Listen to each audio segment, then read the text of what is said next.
Olá, eu sou Daiane Ribeiro e hoje nós vamos ler o capítulo 30 do livro Em Seus Passos, o que faria Jesus. Estamos caminhando para a reta final deste livro. Só tem mais o capítulo 31, que será lido no próximo episódio. Então vamos lá? Capítulo 30. Ouvindo-o Jesus, disse-lhe: uma coisa ainda te falta. Vende tudo o que tens, dá aos pobres e terás um tesouro nos céus. Depois vem e segue-me. Lucas, capítulo 18, versículo 22. Quando Henry Maxwell começou a falar às pessoas que lotavam o salão da comunidade naquela noite, é difícil dizer se ele já tinha enfrentado tal público em sua vida. É certo que a cidade de Raymond não tinha tamanha variedade de seres humanos, nem mesmo retângulo. Havia tantos homens e mulheres que estavam completamente fora do alcance da igreja e de quaisquer influências religiosas e até mesmo de qualquer influência cristã. Sobre o que ele falou? Ele já havia decidido esse ponto. Ele falou com a linguagem mais simples que pôde. Alguns dos resultados da obediência ao compromisso, conforme havia sido feito em Raymond. Todos os homens e mulheres naquela audiência já tinham ouvido falar algo sobre Jesus Cristo. Todos eles tinham alguma ideia de seu caráter. E, por mais ressentidos que estivessem em relação às formas eclesiásticas do cristianismo ou do sistema social, eles preservavam alguma noção do que era justo e verdadeiro. E o pouco que alguns deles ainda retinham era tirado dos ensinos do homem da Galileia. Então todos estavam interessados no que Maxwell dizia. O que Jesus faria? Começou a aplicar a questão ao problema social em geral, após terminar a história de Raymond. O público permanecia respeitosamente atento. Mais do que isso, eles estavam genuinamente interessados. Enquanto o Sr. Maxwell prosseguia, os rostos de todos no salão se inclinavam para a frente de uma forma raramente vista nas congregações das igrejas ou em qualquer outro lugar, exceto entre os trabalhadores ou as pessoas da rua quando estão completamente agitados. O que Jesus faria? Suponhamos que esse fosse o lema não apenas das igrejas, mas dos homens de negócios, dos políticos, dos jornais, dos trabalhadores, de todas as pessoas da sociedade. Quanto tempo levaria para que tal padrão de conduta revolucionasse o mundo? Qual era o principal problema do mundo? Ele estava sofrendo de egoísmo. Ninguém jamais conseguiu vencer o egoísmo como Jesus. Se os homens seguissem o seu exemplo, independentemente dos resultados, o mundo começaria a desfrutar de uma nova vida. Maxwell não sabia quanto significava manter a atenção respeitosa daquele salão cheio de pessoas doentes e pecadoras. O bispo e o Dr. Bruce, sentados ali, observando, vendo muitos rostos que representavam desprezo pela fé, ódio à ordem social, mesquinhez e egoísmo, desesperados, ficaram maravilhados com o fato de que, tão rapidamente, sob a influência da vida da comunidade, o progresso de sensibilização já havia começado a diminuir a amargura dos corações, muitos dos quais haviam chegado a esse estado por causa da negligência e da indiferença. E ainda assim, apesar da demonstração externa de respeito ao orador, ninguém, nem mesmo o bispo, tinha ideia dos sentimentos reprimidos naquela sala, naquela noite. Entre os que ouviram falar da reunião e aceitaram o convite, havia 20 ou 30 homens desempregados, que haviam passado pela comunidade naquela tarde, leram um aviso sobre a reunião e foram por curiosidade e para fugir do frio trazido pelo vento do leste. Era uma noite muito fria e os bares estavam cheios, mas em todo aquele distrito, com mais de 30 mil pessoas, com exceção dos bares, não havia uma porta aberta, exceto aquela porta limpa e pura dos cristãos da comunidade. Naturalmente, para onde iria um homem sem casa, sem trabalho ou sem amigos que não fosse para o bar?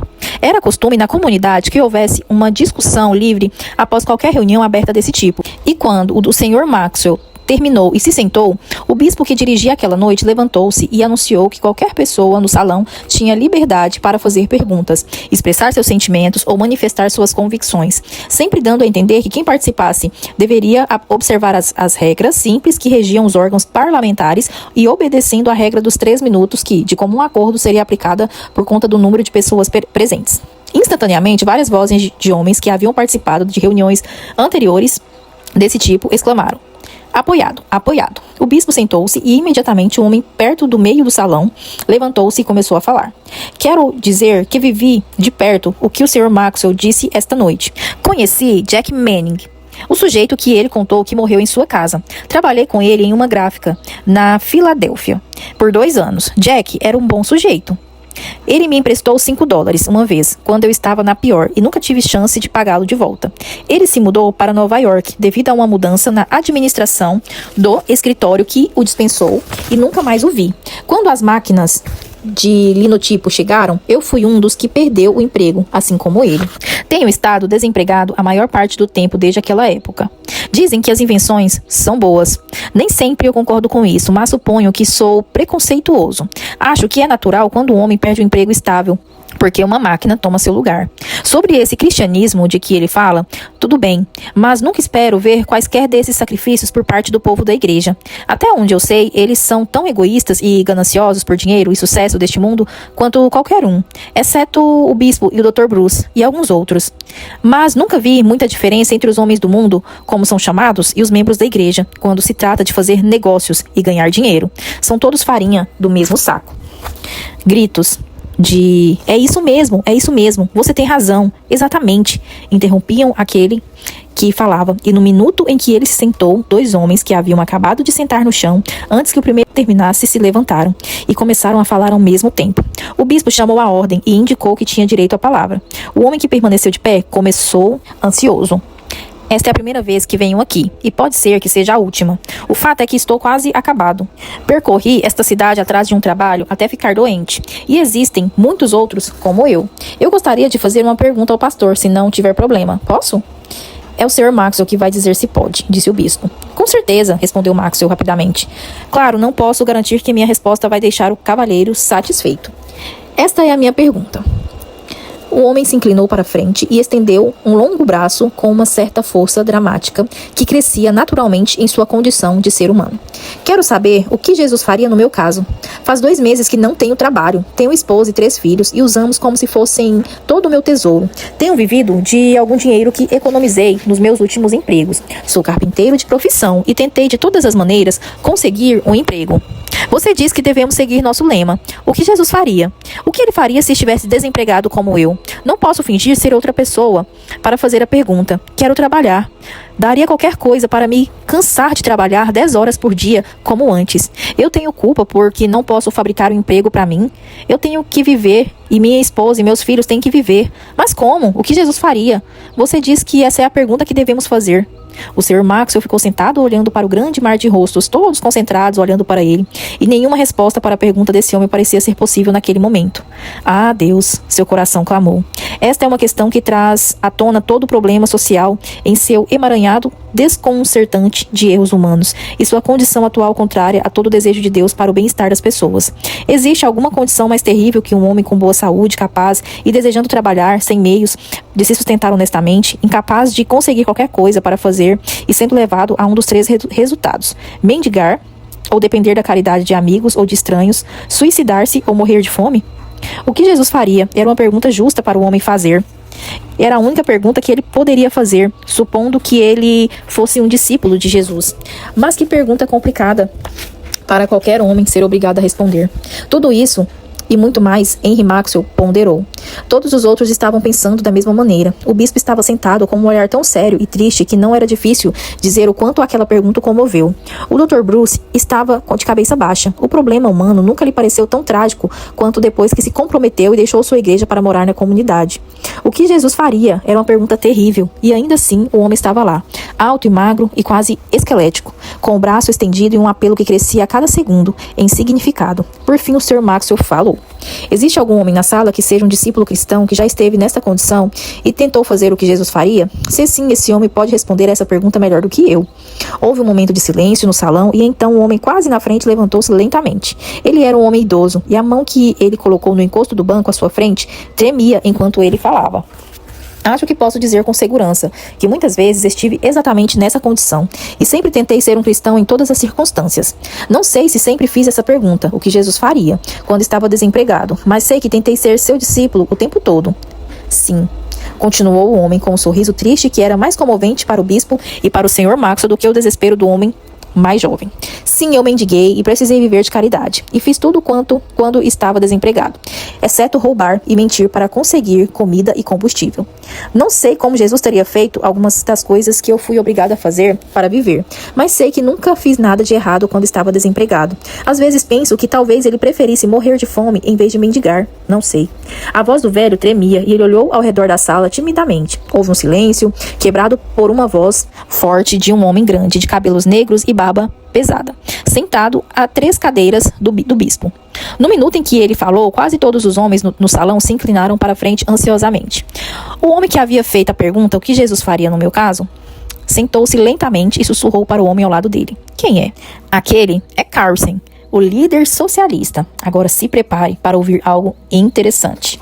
Isso tudo é besteira, na minha opinião, começou Carlsen, enquanto sua grande barba balançava com a profunda raiva interior do homem.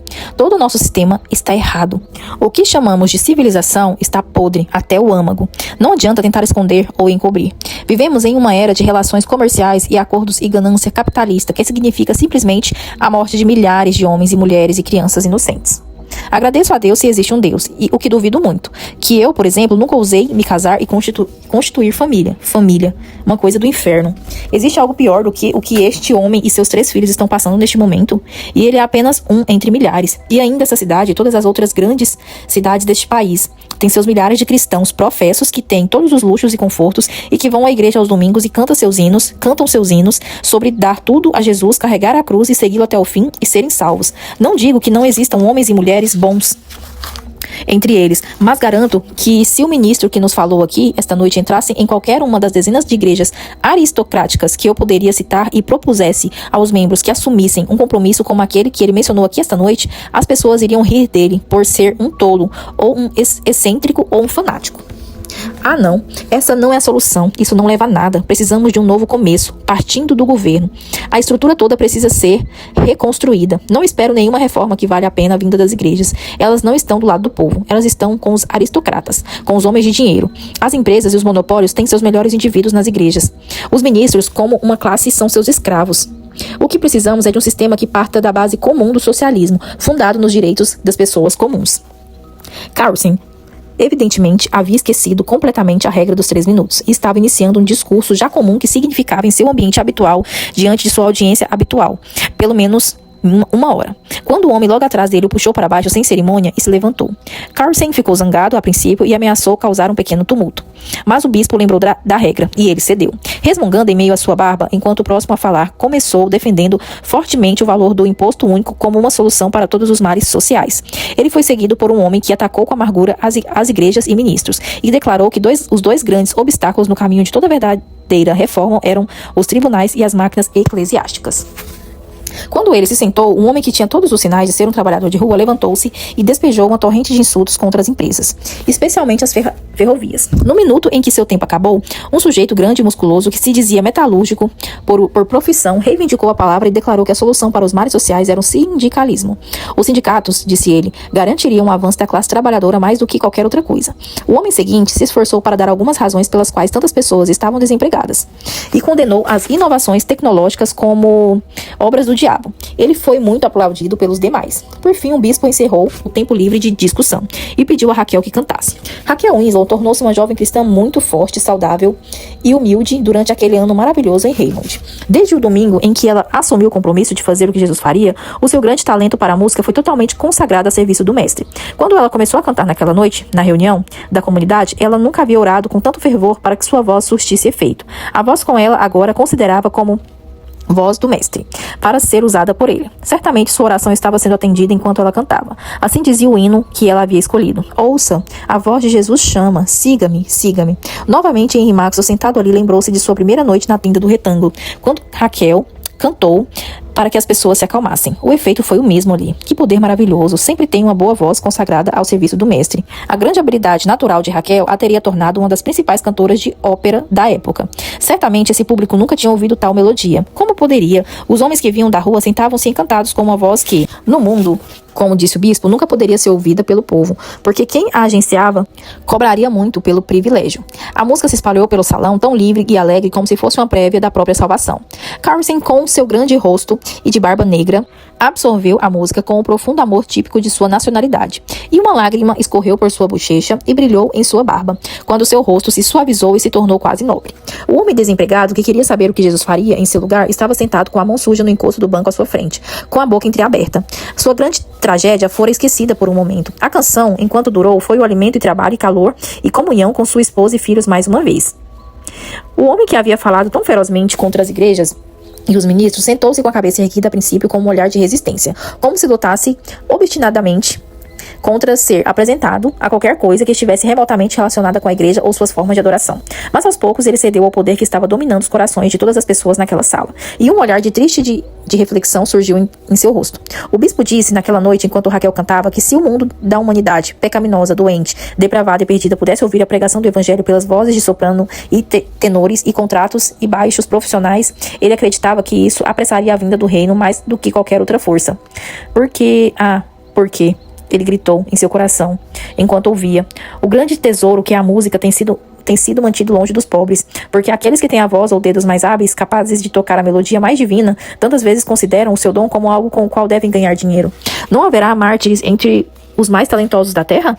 Não haverá doação deste grande dom, assim como de outros? E Henry Maxwell, novamente como antes, lembrou-se daquela outra plateia no retângulo, com crescente desejo de uma maior propagação do novo conceito de discipulado. O que ele tinha visto e ouvido na comunidade queimava nele, confirmando o que ele acreditava, que o problema da cidade seria resolvido se os cristãos nela seguissem Jesus como ele ordenou. Mas o que fazer com essa grande multidão negligenciada e pecadora? Exatamente aqueles que o Salvador veio salvar, com todos os seus erros e insuficiências, sua miséria e falta de esperança, e acima de tudo sua amargura absoluta para com a igreja. Isso era o que o afligia mais profundamente. A igreja estava tão longe do mestre que o povo não o encontrava mais na igreja? Era verdade que a igreja havia perdido seu poder de influenciar o tipo de pessoas que nas primeiras eras do cristianismo haviam sido alcançadas em maior número? O quanto era verdade o que o líder socialista dizia sobre a inutilidade de esperar uma reforma ou redenção vinda da igreja por causa do egoísmo, isolamento e aristocracia de seus membros?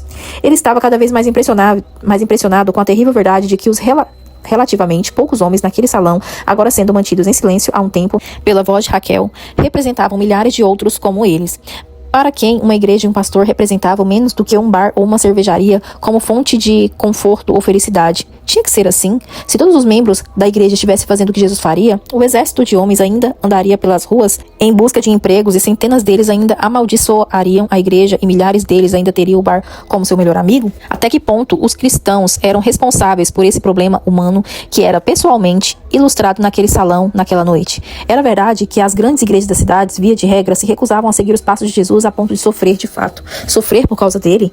Henry Maxwell continuou a fazer essas perguntas mesmo após Raquel ter terminado de cantar e a reunião ter chegado ao fim depois de uma confraternização que foi bem informal. Continuou com essas perguntas enquanto o pequeno grupo de residentes e os visitantes de Raymond estavam fazendo um culto devocional como era costume na comunidade. E continuou com elas durante uma reunião com o bispo e o Dr. Bruce, que durou até 1h da manhã. E continuou enquanto se punha de joelhos mais uma vez antes de dormir e abria seu coração em uma súplica por um batismo espiritual como nunca se viu nas igrejas dos Estados Unidos. Foi a primeira coisa que pensou pela manhã durante o dia enquanto percorria o distrito da comunidade e observava as pessoas levando uma vida tão afastada da vida abundante. Os membros das igrejas cristãos, não apenas das igrejas de Chicago, mas por todo o país, se recusariam a seguir os passos de Jesus se para isso fosse necessário, de fato, tomar a cruz e segui-lo? Essa era a pergunta que nunca deixava de exigir uma resposta. E assim nós finalizamos o capítulo 30 do livro Em Seus Passos, o que faria Jesus. E o próximo capítulo, gente, é o capítulo 31, que será lido no próximo episódio. E será o nosso último capítulo, será o desfecho dessa história.